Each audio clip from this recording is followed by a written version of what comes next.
to Mount Marupok, Barangay Calabasa! So, hihintay natin yung mga kasama natin punta Mount Marupok. Call time namin is 5:30. Ano oras na ba? 5:31 na. Teyang, tingin ka naman. Yung video ko eh.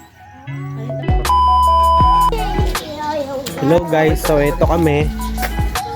Yan, mga kasama kong aakyat sa Mount Marupok. Tapos may isa pa tayong hinihintay. At syempre, magsisimula ang ating umaga sa isang panalangin para ingatan tayo ng Lord sa pagpunta natin sa Mount Marupok. At ang alam nga namin is kakaunti lang kaming pupunta, pero ito nga, nung nakita nila kaming nakagayak na is ang dami ding sumama at may mga humabol pa din. Guys, dun tayo aakyat sa Mount Marupok. At salamat nga din dito sa batang to dahil kung hindi dahil sa late niyang gising, hindi kami nakita ng mga gustong sumama. Bumtak mo na si Sarah Tinuangan, di ka pala gumangon kita! Bes kumamon, matulong kayo si trabaho dito balay! Di kayo pa'y makakang tayo! Ang birong si Daan na may luto!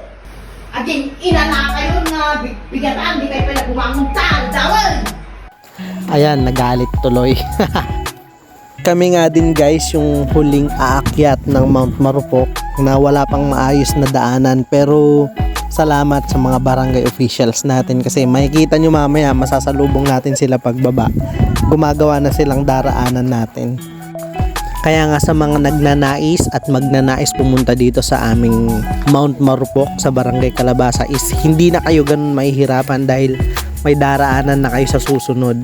Ganun pa man is iba pa rin yung thrill, hirap at saya ng pag-akyat namin sa Mount Marupok. Syempre mas worth it din yung pagod kapag nandun ka na sa taas at makikita mo nga yung magandang view. Tinitigan ko. Epal talaga ni Mary no? Ba't nga sumama pa yan? At ewan nga din ba namin, tuwang-tuwa kami kay Teyang dyan dahil lagi nga siyang gumugulong sa aming mga umakyat. Siya yung best friend niya yung lupa. Alam mo yan, yung gusto niya laging higaan, gusto niya lang gulungan. Tapos ito nga si Ate Ebes, galak na galak magkwento. Tapos ito, yan nga yung na late ng gising. O diba? Kita mo si Teyang, best friend talaga yung lupa. After nga din ng mga ilang minuto naming paggapang, pag-akyat ay unti-unti na naming nararating ang taas ng Mount Marupok. Dito nga ay makikita natin ang ilang gawin ng Kabanatuan at Pampanga. Makikita rin natin dyan yung Bundok Arayat. Matatanaw mo nga rin yung ilang part ng Dingalan Aurora. Tsaka halos kalahatian ng Region 3 makikita mo dyan sa Mount Marupok. Ito rin sa Engelbert sumama. So daig pa kayo niyan ng bata, nakaakyat yan hanggang tuktok. Pag narating nyo nga rin yung taas ng Mount Marupok is makikita nyo na rin yung mga ilang bahagdan na nagawa na. Sabi ko mag-shoes lahat. Mag-shoes kami. Baka mag-sponsor dyan. Pang-akyat sa bundok. Ayan nga, baka magtaka kayo kung bakit uling-uling yung mga paa namin umakyat dito. So dahil yan sa sunog sa bundok, mahahalata nyo rin naman yung mga damo patubo pa lang. At eto nga rin si Sister Nestle, kahit ganyan yan, nanginginig na ituhod niyan, pero tiniis niya pa rin, nakarating siya dito sa taas. Welcome to Mount Marupok, Barangay Calabasa! Ayos boy!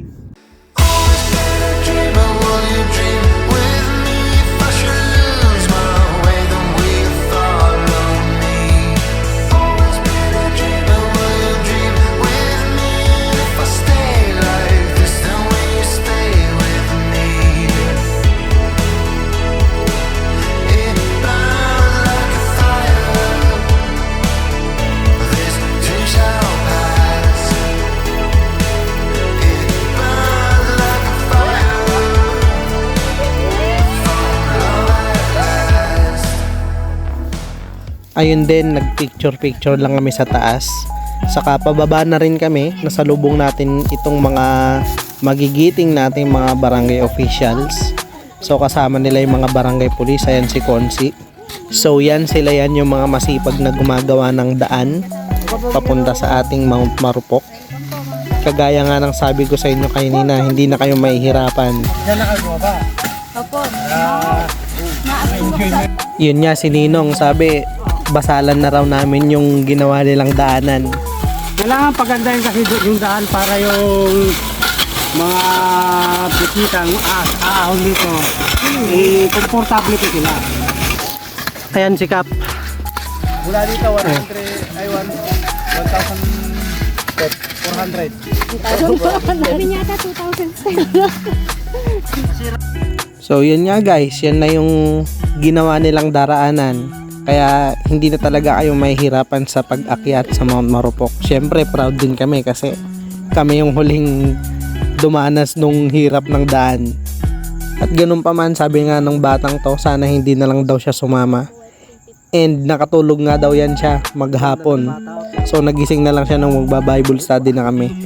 Yun nga pala, obligado madadaanan nyo tong mini zoo ng Barangay Calabasa kapag umakit kayong Mount Marupok. So may mga hayop dyan, pero hindi yan. Ayan nga ang matatagpuan nyo sa aming mini zoo ng Calabasa, yung ibon na yan. Saka ito, kalaw to ang alam ko. Saka si Ratatouille, andito naligaw. Kung nagustuhan nyo nga yung mga ganitong klase ng content, pakisupport si Kabaryo TV. Katamis naman ito. Tinagas.